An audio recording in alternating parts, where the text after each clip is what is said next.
চলে এলাম আবারও ছোট্ট একটি মিনি ব্লগ নিয়ে। আজের ব্লগটাও হচ্ছে জন্মদিনের। হ্যাঁ, এই হচ্ছে আমার ছোট্ট সোনার জন্মদিন। এই যে ওর বাবা ওকে আশীর্বাদ করছে, দেখতে পাচ্ছ। তোমাদেরকে আগেই বলেছিলাম যে আমাদের তিনজনারই পরপর জন্মদিন পড়েছে। এর আগের দুটো ব্লগ শেয়ার করে দিয়েছি, যেটা আমার আর আমার হাজব্যান্ডের হয়েছিল, আর এটা হচ্ছে আমার ছোট্ট সোনার। ভাবলাম এটাও কেন মিস করব, তোমাদের সাথে সেটাও শেয়ার করি। এটা ছিল দুপুরবেলার পর্ব। এই যে দুপুরবেলা ওকে আশীর্বাদ করা হচ্ছিল, আশীর্বাদ করার পরে এই যে হাতের মধ্যে টাকা গুঁজে দিল। এই টাকাটা পেয়ে ও কী বলছে জানো, সর্বপ্রথমে বলছে যে আমি বল্টুচার বাবার গাড়ি কিনবো। ঠিক আছে, বাচ্চাদের তো এরকমই হয়, তাই না? তো আমি বলছিলাম বড়োদেরকে আশীর্বাদ করে নিতে, তো আমাকে বড়রা বলল যে না, প্রথমে মা বাবাকে আশীর্বাদ করতে হয়, আর সেই আশীর্বাদই সবচেয়ে বড়। তারপরে এই দেখো আমাকে সবাই বলল যে তুমি আগে আশীর্বাদটা করে নাও। আমিও এখানে বসে ওকে আশীর্বাদটা করে নিলাম।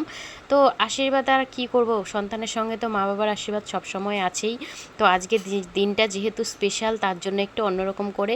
তো আমার ছেলের আগের জন্মদিনগুলো সেরকমভাবে অনুভূতিটা ফিলিংস হয়নি, কেন ও খুবই ছোট ছিল। আগের বছরও অনেকটাই ছোট ছিল, যে কারণে ও বুঝতো না। আর এখন আশীর্বাদ, কেক কাটা এইসবের মানে বুঝতে শিখে গেছে, যার জন্য না ওর আনন্দটা একটু অন্যরকম। এই যে ওর ঠাম্মু এখানে আশীর্বাদ দিয়ে এই যে অনেক মানে টাকা পেয়েছিল, সেই টাকাগুলো বলছে আমার টাকাগুলো দিয়ে আমাকে গাড়ি কিনে দেবে। ঠিক আছে। আর এখানে এই যে বাড়ির সবাই রয়েছে বসে, সবার সাথে তোমাদের পরিচয় করিয়ে দিলাম। এখানে সব আশীর্বাদ পর্ব চলছিল। এই যে পুচকু, এই পুচকু বসে বসে টোটালটা দেখছিল। এরও কিছুদিন আগে জন্মদিন গেল। আর এই যে আমাদের বাড়িতে আরেকটা ছোট্ট পুচকু, এটা হচ্ছে আমার দেওরের ছেলে, 3 মাসের বাচ্চা। জানো তো, খুব ভালো লাগে এরকম ছোট ছোট বাচ্চাদেরকে কোলে নিয়ে। আর ও খুব কাজ ছিল বলে আমি বাইরেটাই নিয়ে দাঁড়িয়েছিলাম। তো এরপরে হচ্ছে আমার ওই ওর মানে বটঠাম্মু আশীর্বাদ করছে। তো এরকম ছোট ছোট বাড়ির সকলে মিলে আশীর্বাদ করছিল। তো আমাদের ইচ্ছে আছে ছেলের 5 বছরের জন্মদিনটা একটু অন্যরকম করে করার জন্য, যার জন্য এই বছরটা আমরা কোনো রকম করে রাখলাম। কেননা 5 বছরে তো আরেকটু বড় হয়ে যাবে, তখন আরও ভালো করে বুঝতে শিখবে, জানতে শিখবে। যার জন্য আমরা এই বছরটা কোনো রকম করে রেখে দিচ্ছি। বাড়ির সবাই বললো যে না ঠিক আছে, 5 বছরে একটু বড় হবে, তখন ওকে ভালো করে ওর জন্মদিনটা ধুমধাম করে পালন করার জন্য। এটা হচ্ছে ওর ছোট ঠাম্মু। তোমাদের সাথে পরিচয় করিয়ে দিই। এখনও কারোর মুখ দেখা যাচ্ছে না, কেন উল্টো করে বসেছিল বলে ব্লগটা আমি ফোনটা এখান থেকে ধরেছিলাম।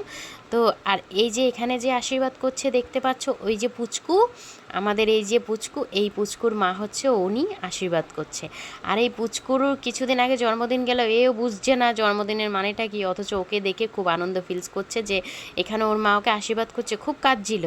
তো হয়তো এরকমই হয়। তো এখানে পায়েস টায়েস খাইয়ে দিয়ে আমিও দাঁড়িয়ে দাঁড়িয়ে এখানে দেখছিলাম। এইবার হচ্ছে সন্ধ্যের আয়োজন কিছু করতে হবে, অন্তত কেকটা তো কাটাতেই হবে। তো এই যে দেখো সন্ধ্যেবেলা কিছু কটা বেলুন এনে বাচ্চাদের নিয়ে আর কি কেকটা কাটবো, সেই জন্য সেরকমভাবে অ্যারেঞ্জমেন্ট করিনি। তো এখানে বাচ্চারা অলরেডি সন্ধ্যে 5টা-6টা থেকে এসে বসেছিল সব। আমরা কেকটা যেহেতু 8:45টার সময় কেটেছি, আমি এইখানে একটু ক্লান্ত হয়ে বসেছিলাম। তো আমাকে ব্লগে ধরছিল, আমি একটু এই করলাম যে বসে থেকে একটু ভাবছিলাম যে মানে বেলুনটা কোথায় কি পড়ে যাচ্ছিলো, খুলে ওগুলো ঠিক করছিলাম। তো যাই হোক, এখানে বাচ্চাদের এই আনন্দ কি বলবো বলো আজকের দিনটা। তো অবশেষে সেই দিনটা এই করার পরে 8:45 বেজেই গেল দেখতে দেখতে। তারপরে এই যে এখানে কেক কাটা শুরু, তারপরে যে সব বাচ্চারা